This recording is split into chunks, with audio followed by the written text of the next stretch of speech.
What's on going on, ladies and gentlemen? Are we still feeling a little bit upset from this weekend? Yo, I think I got a contact buzz, just like my boy Oscar De La Hoya. It was actually an interesting weekend. We'll get into Jake Paul and Ben Askren in the future. We're going to start out by shouting out to Christian Lee on the One Championship card. Had a good showing this weekend. He's not Canadian. He's American, right? Is he Canadian? Yeah, so he was born, I believe, in British Columbia. So he was born in Canada, but he lives in Hawaii and he fights and he trains in Singapore, I believe. So he splits his time between Singapore and Hawaii. So he doesn't rep Canada. So we don't claim you. We don't claim the Lee family anymore. I thought you were Canadian, so I give you a shout out. We don't claim you. He's still talented, looked good in his fight, and his sister is actually a world champion, 2-1. Yeah, she hasn't fought in about a year and a half, obviously because of the pandemic, and she's I think she just had a kid, so she's been off for a bit. The whole family. I think she took a fight and won her. She did win a fight not too long ago. Oh, I was looking at her thing on Wednesday night, and she said 2019 was her last fight. I could be wrong. Anyways, yeah, Christian Lee. I'm just messing around. Like, that dude's a monster. I love watching Christian Lee. Sure. I thought he was going to lose that fight, though. Timothy Nastuka, if you don't remember, is the dude that slept Eddie Alvarez in his one championship debut. I thought Christian Lee was too young, not filled out for the 170-pound division yet. He started off at 155, their featherweight division. I thought it was a bad matchup. I thought Nastuka hits hard. Were you surprised that he won? No, I thought that Christian Lee was going to win. The guy's talented. He's young, though. He's young, so he has a long way to come. So, right. What do you think? Do you think he would be a top 10 lightweight right now in the UFC?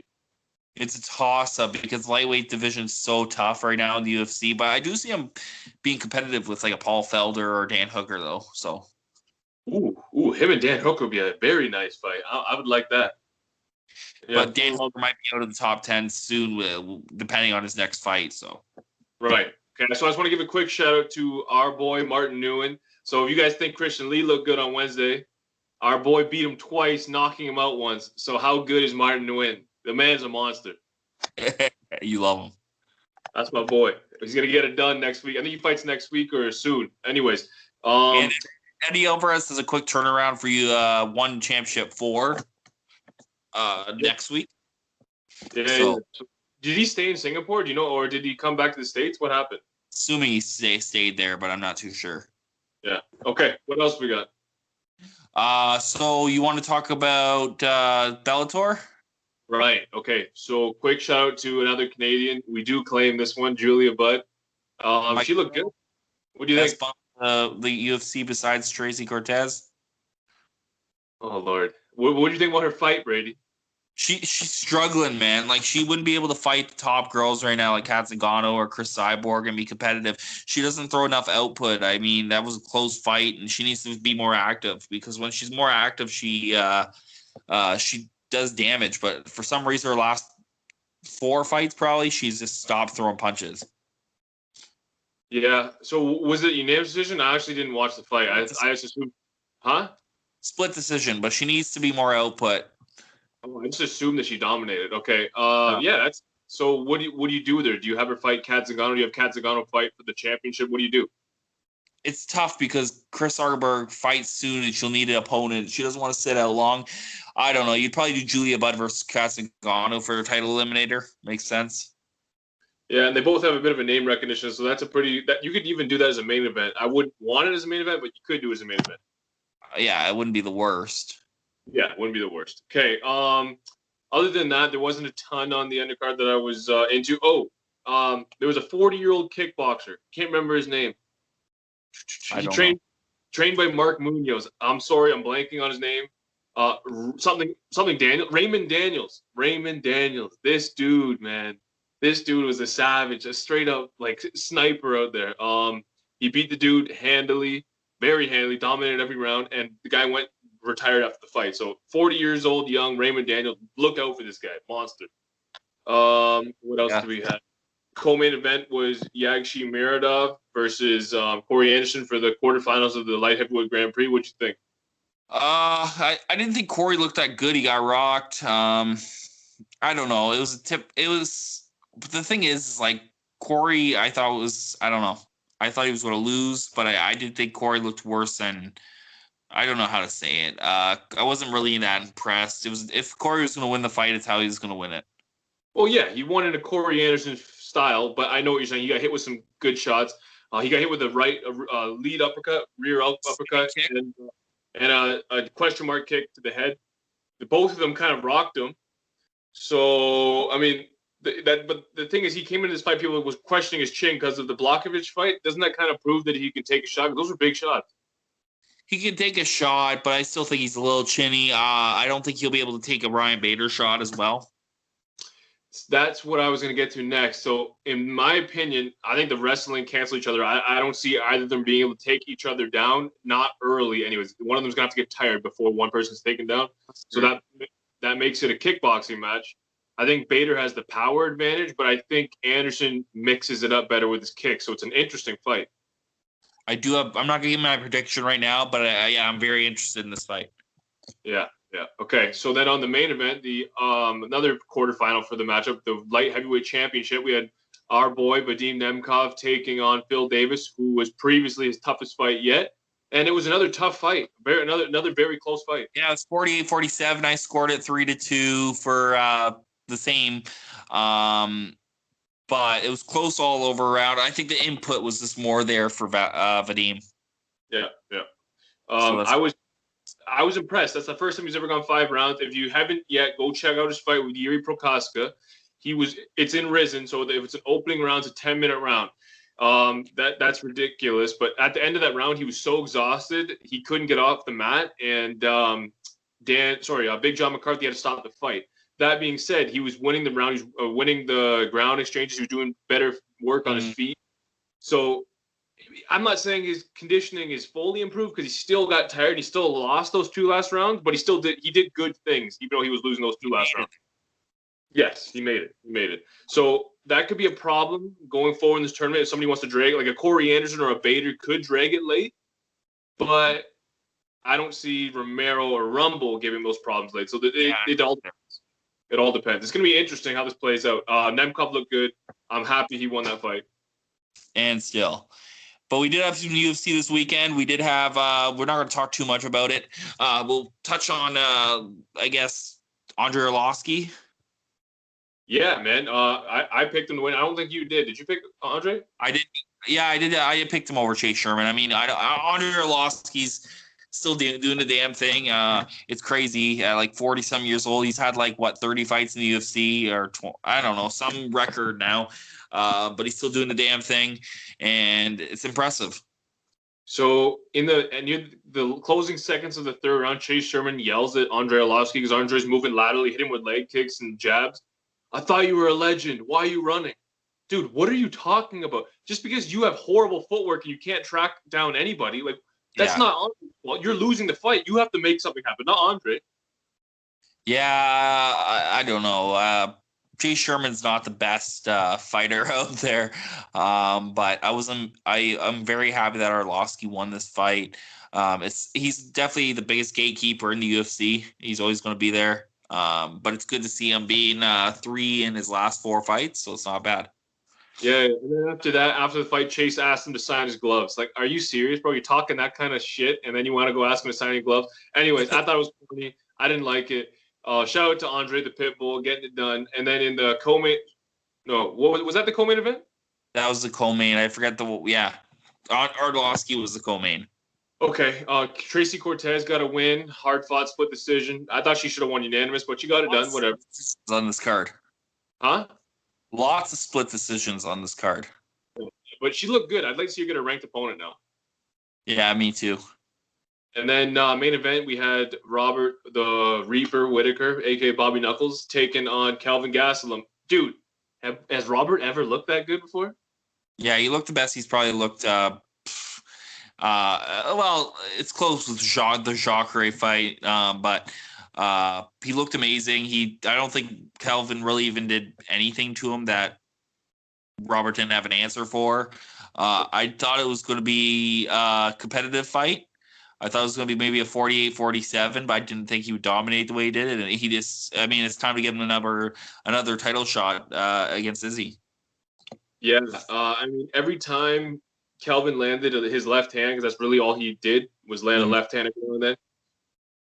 Whitaker would come back with 2 or 3 shots. It wasn't like, okay, you hit me once and then I throw back one back. No, it was like bang, bang, bang, combinations. I love the way he throws combinations. That's dangerous. I think that's how you're gonna have to beat Izzy. But the problem with Izzy is I don't want to get too deep into it. We'll get into it when that fight gets made. Izzy's a sniper, so he's just gonna sit and wait. So it's interesting. It's gonna be an interesting matchup. I don't think it's gonna be a very exciting fight though. I do think it's going to be play out different than the first fight, though. Oh, 100%. He's not getting flatlined like that.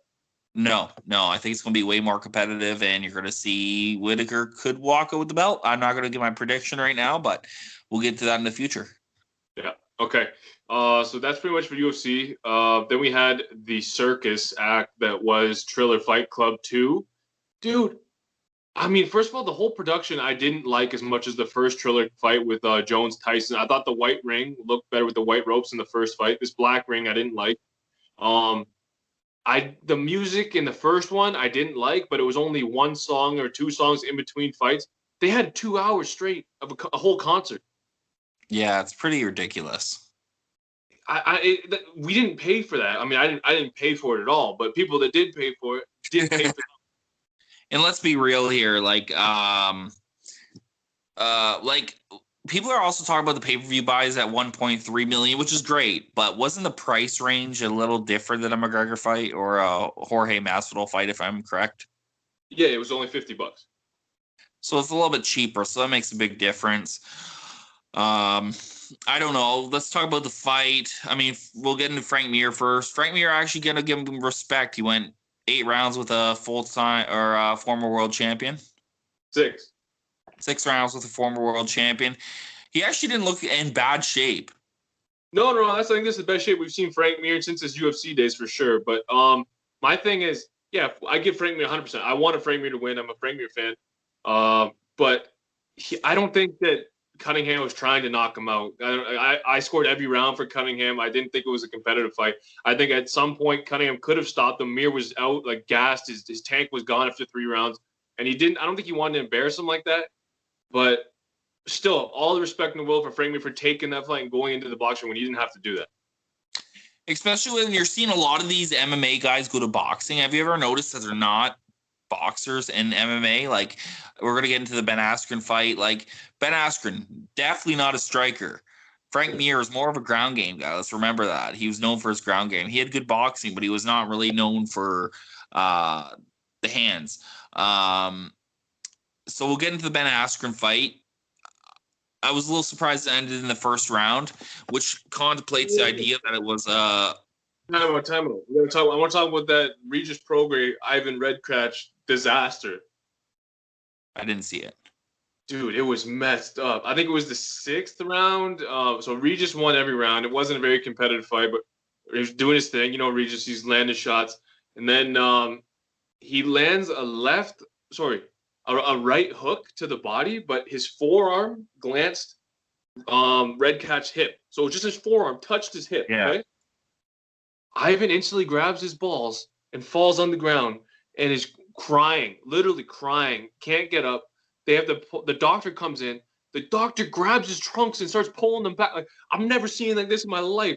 Then they get a stretcher. They put him on the stretcher, strap him in because he got hit in the hip. And he's claiming that he got hit in the balls. Al Bernstein, Snoop Dogg, everybody's like, dude, what are we doing here? This guy just took a fall. Like, how can you look at yourself in the mirror as a man and be like, yeah, I went out like that. Did you get disqualified or what happened? So it ended up going to the judges. It should have been a TKO, but because the ref didn't see that the punch didn't hit it, the ref thought it was a low blow, but because he didn't see they can't use the replay, I guess. Mm-hmm. So they went to the judges, and it was a technical decision. So Regis won a technical decision. Let's not forget, though, this is also the same dude that bit Danny Garcia on the neck. So it kind of comes with the territory. Yeah, weird situation. The weirdest. Okay, well, let's get on the main event. Okay, so straight off the bat, No, it went. Here's my thing. It went. Did I not tell you from the time this fight got signed, it's gonna end in the first 3 rounds? Jake's gonna knock him out. Did I not say that? Yeah, but because Ben's like the worst striker in all of MMA history, and people actually thought he had a chance. Yeah, I didn't understand why people thought that. Like Jake Paul is not a good boxer. He doesn't represent boxing. But Ben Askren isn't a striker, and he doesn't represent MMA. He's So retired, and he's fatter than he's ever been. Like, I mean, he was out of shape in the UFC, but he was more out of shape now. He had hips like Shakira would sing a song about him. You know what I mean? yeah, so this is what happened. He got hit with a big shot. Was he recovered? Maybe. Could he have been like was he a little bit his legs a little bit gone when he got up? 100%. But is that because maybe his hip is still messed up from a surgery he got 6 months ago? Maybe. But the thing is, he's making his professional boxing debut. You're in a commission that doesn't really do big fights. When's the last time you've heard of a fight in Atlanta, Georgia? I can't remember. So the ref isn't used to these kind of events. Of course he's going to stop the fight. You see a guy stumble after he gets absolutely flatlined? It's not, no. Should it have been stopped? No. But is it dirty? No. He got hit with a big shot. He got stopped. It's a fight. End of the day, would Jake Paul have won anyway? Yes. It was the beginning of the end. Like, if he didn't stop him there, honestly, the ref saved him from further damage. That's what happened. Yeah, and it would have been a worse knockout for him. It would have been like Nate Robinson times 12. It was going to be bad. So let's get into my boy really quick before we get into UFC 261. My boy, Jalon Love. Jalon Love, yeah. The biggest bitch in MMA, or the biggest bitch in UFC, or not MMA, UFC, talking shit about MMA. I mean, that Woodley confrontation was ridiculous. Let's be honest. He's showing Woodley gloves, saying, you have never touched these. Okay. Woodley fights with 4-ounce gloves. Like, am I wrong to say that? Like, I mean, he fights with gloves that are smaller. Like, come on, don't come at Woodley like that. It doesn't matter whether he fights in 4-ounce gloves, whether he fights in bare knuckle and BKFC, whether he fights in 12-ounce boxing gloves. A glove is a glove is a glove. Guess what? I'm going to punch you in the face with a glove. It doesn't matter what you're doing. It's all going to hurt the same. Woodley's a 5-time champion. Jalon Love has never sniffed a title in his life. He's a choker. When he said to Tyron, I got my belts at home, I had to go on this man's page and let him know what was good. Every time you ever stepped up and fought a real dude, you got put down like a rabid animal. Don't ever forget that, Jalon. Don't ever forget it. Yeah, I don't know. I'd like to see Woodley versus Jake Paul. Why is it that all of these journeymen in George Masvidal, BJ Flores, and Jalon Love are all stuck on this YouTuber's nutsack? He surrounds himself with journeymen. I don't understand. I don't know. I don't understand the whole Jake Paul fiasco. But one day, you know what we got to look forward to, though, is at the end of the day, we know Jake Paul's going to get knocked out by someone, and we're all going to love it. Dude, he called out Daniel Cormier today. Yeah, it's ridiculous. What would Mr. Trunks to his nipples, Daniel Cormier would put him in a coma? Yeah, I think Cormier would kill him. I don't know why he's talking. Why is he talking this reckless to train killers? Does he not understand that these dudes aren't the same in the head as he is? Like, it doesn't matter if they're in the ring, the cage, the street, the alley, the park where the kids are playing on swings. They will get you, bro. They're gonna come find you. You're gonna get dealt with. Oh man, just put him in with Rampage Jackson versus Jake Paul would be fun too. Dude, I don't want to see Rampage fight again. I mean, I hope Rampage has enough left in the tank to beat Jake, but what I saw against Fedor was tough. He's already lost the weight, so shout out to Rampage. All right, it's one of my favorite fighters ever, so I hope he's doing well. I'd like to see him fight. If he's taking it seriously, I'd like to see him fight again, but I never want to see him in the cage again the way he looked against Fedor. Talk about a dive. Anyway, let's talk about UFC 261. We're only going to talk about the main card.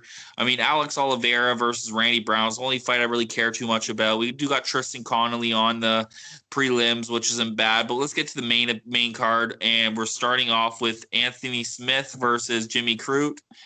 Tough fight for Anthony Smith. Here's the thing. I think Anthony Smith is more skilled in probably every arena. The stand-up game, the wrestling, the jiu-jitsu. I think he's outgunned. He's fighting a bigger, stronger, younger, hungrier athlete. I don't see this one going good for him. But as a 3-1 dog, because Smith is a 3-1 dog and he does have those skill advantages, It's not a bad bet. He's coming in off a win. Wasn't a big win, but his mind is a little bit better. I don't think it's a good fight for him, but because he's a 3-1 dog, it's not a bad play.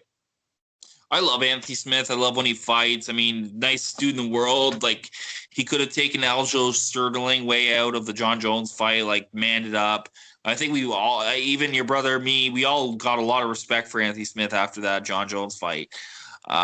I just think Jimmy Cruz size difference. I would like to see Anthony Smith go and make a tear more at middleweight.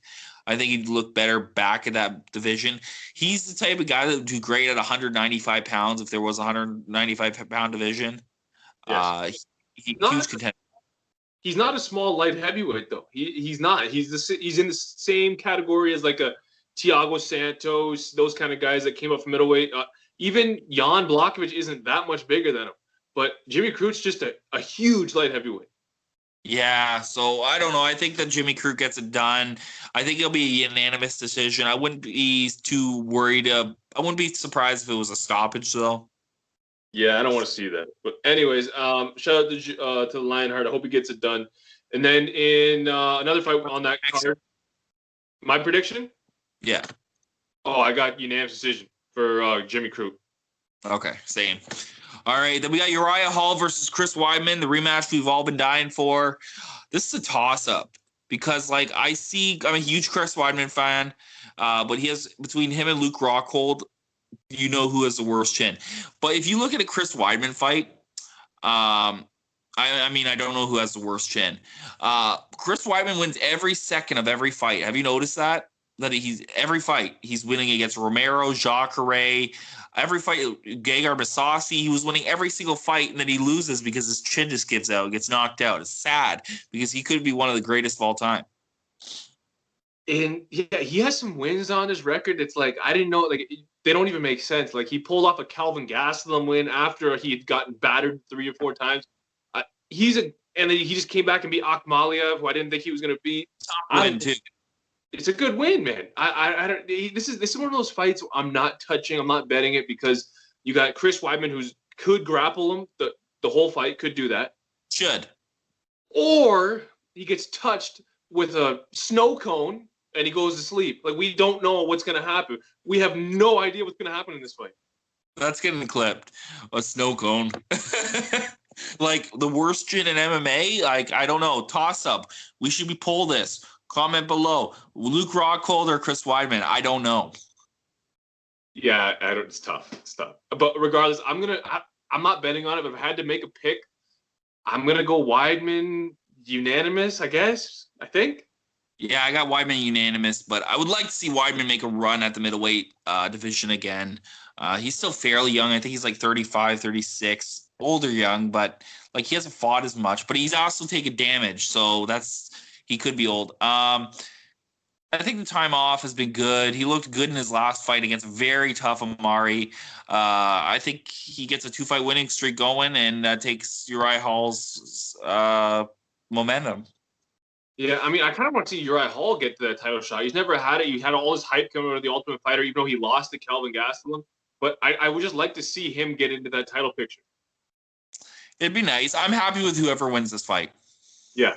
Okay, and then we got the first title fight. We have Rose Namajunas taking on Weili Zhang. Dude, that's probably the best fight on the card. I love Weili Zhang. See, I got Rose. I'm backing Rose, but I think Weili Zhang is gonna win pretty handily. I just don't see I don't see any. Okay, I wasn't impressed with Rose, and she hasn't been active enough.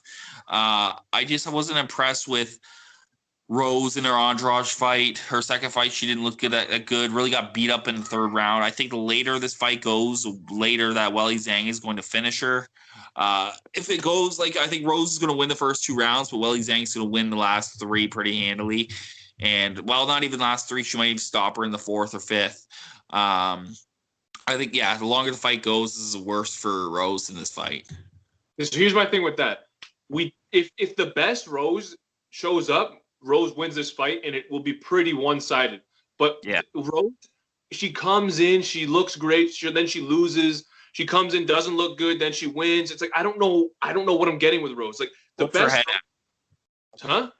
What's her head at, right? Yes, the best Rose I've ever seen was that first Jessica Andrade fight. The footwork was amazing. The jab was popping out there, landing the right hand, defending takedowns, and then all of a sudden she gets planted on her head, and we got a new champion. Yeah, I don't know. I just don't see anywhere. Well, Zhang is the future. I don't see anyone but my girl Yan Xian. I can't even pronounce her name in the strawweight division, giving her a run for her money. Yeah, I agree. I think Weili gets it done, and then hopefully we get that Joanna rematch because that was an amazing fight. I don't want to see that fight again. I think Joanna's not mentally there anymore. I would like to see Mackenzie Dern versus Joanna. I'm just going to throw it out there. Okay, I'm good with that. All right, then in the co-main event, we got the Bullet Valentina Shevchenko taking on Jessica Andrade. Valentina is better everywhere in this fight. Yeah. But I will put $20 on it just for the hell of it. I think Andrade knocks her out. You want to bet me on that? I'll not you, but I'm going to put on a bet. Okay, you're talking like you want to bet me. Okay, what's going on? If you put $40 up, I'll do 20. I'll probably do that. Yeah, let me get back to you. I'll probably do that. All right. I just think it's one of those fights where she's going to catch her like in a Caitlyn fight. I don't know. Valentina is better everywhere in this fight. I wasn't impressed with Valentina in her last fight. I think Andrade has the strength that Maya has, but is better. I can't say that Andrade is better anywhere, honestly, and I sound like an idiot, but I think she's going to catch her and just knock her out. Maya took her down the Bullet in the second round, I believe, of their fight and held her there almost the entire round. So if Maya can do that, Andrade can do it and more. So strength is an X factor, okay? Francis Ngannou is in the heavyweight division killing people with power and strength. So strength means something. Andrade she's coming up in weight, but she's still the strongest person in that division. Not Lauren Murphy, but outside of Lauren Murphy, she's one of the strongest people in that division. For sure. I don't know. I can't make a prediction saying I just sound like an idiot here. People are going to say, what the hell are you talking about? I just think she gets a lucky shot and stops her. Okay, I'm going to go Valentina, probably ground and pound TKO, round 4. There you go. I just can't break it down too much because Valentina's better at striking, grappling, submissions, air clinch, everywhere. It's just a gut feeling. Next, we got the main event. We should have Reese on for this one, but we have the crotch sniffer versus the bum. I am not interested in this fight at all. Can I sell it to you? Can I sell it to you real quick? Yeah. Hey, hear me out. It's not the fight I wanted to see for Usman, but it's not the worst fight you could see.